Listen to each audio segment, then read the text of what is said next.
Salut à tous et bienvenue dans cette nouvelle vidéo. Aujourd'hui, je vais vous parler d'un sujet un peu plus personnel, mais je ne vais pas rentrer dans tous les détails parce qu'il y a des choses qui doivent rester privées, mais je vais vous raconter une partie importante de mon parcours. Et peut-être que ça vous aidera dans vos propres décisions. Parce qu'on arrive tous un jour ou l'autre à un moment où on se pose la question, est-ce que je suis vraiment à ma place? Comme certains le savent, surtout si vous avez vu ma première vidéo, je suis natif de Marseille, j'y ai grandi, j'y suis né, j'ai créé mes premiers souvenirs et pourtant j'ai fait un choix que beaucoup de personnes envisagent sans oser le faire. Je suis parti à plus de 500 km dans une ville qui est beaucoup plus petite, une ville qu'on pourrait presque appeler ville-campagne, moins d'habitants, moins d'agitation, moins de distractions. À Marseille, les bars ferme à 22h30, parfois bien plus tard selon l'endroit. Là où je vis actuellement, à partir de 2h du matin, il n'y a plus un chat. Et vous savez quoi? Ça me convient parfaitement. Je suis encore jeune, bien sûr, la vie a encore énormément de choses à m'apprendre, mais je n'ai plus 20 ans.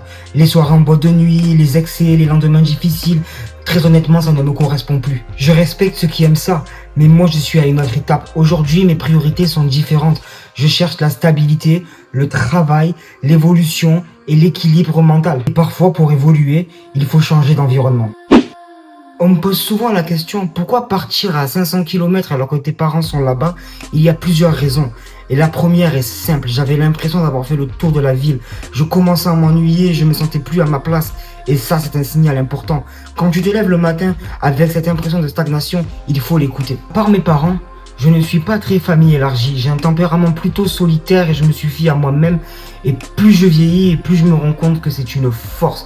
Là où je vis aujourd'hui, j'ai 3 amis, 3 vrais, et ça me suffit largement. Parce que la qualité dépasse toujours la quantité. Chaque ville a son énergie, ses expressions, ses habitudes, sa culture. À Marseille, on vit football. Dans le sud-ouest, là où je vis aujourd'hui, c'est rugby. Ça peut paraître anodin, mais ça change tout. Même le vocabulaire change. À Marseille, et dans tout le sud-est d'ailleurs en général, on dit passe-moi un sac. Et ici, dans le sud-ouest, on dit passe-moi une poche. Au début, j'étais perdu, je répondais, mais dans ma poche, il y a déjà mon téléphone. Un peu comme le débat pain au chocolat et chocolatine. Et c'est ça qui est fascinant. Sortir de sa zone de confort, c'est découvrir un autre monde tout en restant dans le même pays. Aujourd'hui, je suis heureux. J'ai un travail, j'ai mon entreprise. Je travaille à Leclerc, plus précisément au drive de Leclerc. J'ai recréé ma vie, j'ai fermé un chapitre pour en ouvrir un autre. Et contrairement à ce que beaucoup pensent, ça n'a pas été si difficile. Parce que je ne suis pas parti sur un coup de tête, ça faisait longtemps que j'y pensais. J'ai préparé mon départ, je savais que je ne serais pas à la rue. J'ai vécu 1 an chez mes grands-parents avant de prendre mon appartement. C'était réfléchi, structuré et surtout progressif. Et puis il y a un point dont on parle peu, le coût de la vie. À Marseille, pour un appartement de 40 mètres carrés, on parle facilement de 650 à 700 euros. Là où je vis aujourd'hui, 40 mètres carrés pour 450 euros. À Marseille, à ce prix-là, vous avez presque le porte-clés, pas l'appartement. Là où je vis actuellement, on peut vivre avec un SMIC. À Marseille, 102 500 euros net par mois, c'est compliqué. Et soyons honnêtes, tout le monde ne gagne pas 2500 euros net. Il faut être chef d'entreprise, cadre ou faire des semaines à rallonge. Donc oui, partir était aussi un choix stratégique. Retenez bien une chose, ce n'est pas parce qu'on est né dans une ville qu'on est marié avec elle. Si vous ressentez le besoin de partir et que vous en avez les moyens, faites-le. La peur est normale, le doute est normal. Mais rester dans un endroit où vous ne vous sentez plus aligné, c'est ça qui est dangereux. Est-ce que vous avez déjà quitté votre ville natale? Est-ce que vous aimeriez le faire? Dites-moi en commentaire d'où vous venez et si vous vous sentez à votre place. Je serais vraiment curieux de vous lire.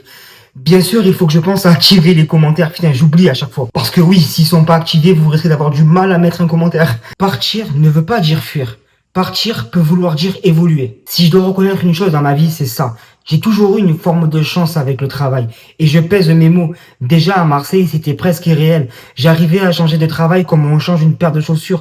Alors attention, je ne dis pas que tout m'est tombé dessus sans effort. J'ai eu des refus, bien sûr que j'en ai eu comme tout le monde. Des entretiens qui ne donnent rien, des silences après un CV envoyé, des on vous rappellera qui ne rappellent jamais. Ça, on le connaît tous, ça.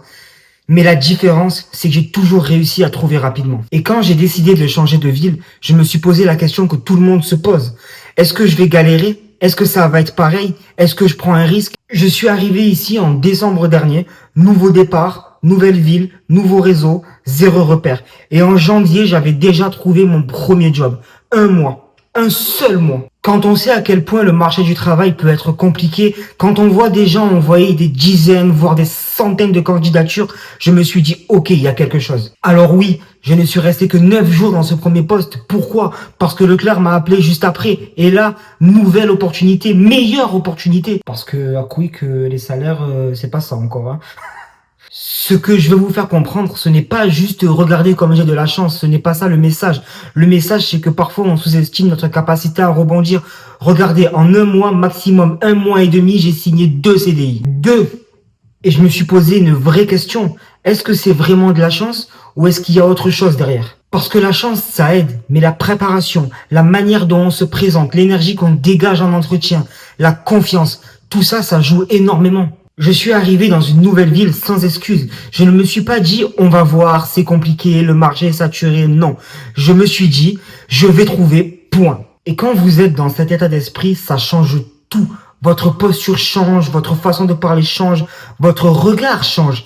Et ça, croyez-moi, les recruteurs le sentent. Et ce que je veux vous dire aujourd'hui, c'est si vous êtes en recherche d'emploi, si vous doutez, si vous vous dites que c'est mort, dites-vous que ce n'est pas forcément vrai. Parfois, il suffit d'un appel. Parfois, il suffit d'un entretien. Parfois, il suffit d'1 mois.